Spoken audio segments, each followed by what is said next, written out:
Cobra, J2Fabrication, I need to see you guys in my office. So I hear you guys have been making quite a bit of power and breaking some cranks, huh? Is that true? Okay, it's fine. We're gonna fix that.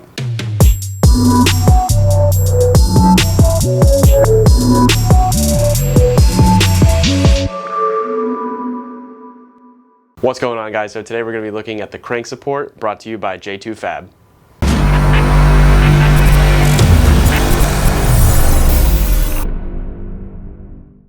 Alright, so you have an 0304 Cobra or you have an S197 GT500 and you're making a lot more power than what that platform comes with. Now that's all fun and games until you start breaking cranks or shearing main bearings.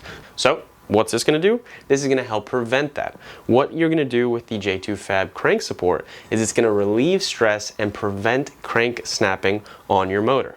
So how does it work? On both applications, you're going to have a cylinder that passes through the crank and attaches to this support via a high RPM, high load bearing.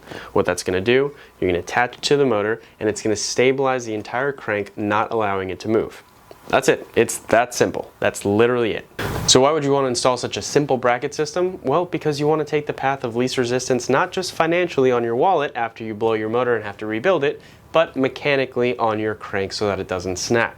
If preventing the snapping of a crank on your motor or preventing the shearing of your #1 main bearing on your motor doesn't convince you to install this, I don't know what does. Guys, this has been a 2 Minute Tuesday. I'm Pobs, and unlike your crank after you install this, I'm out.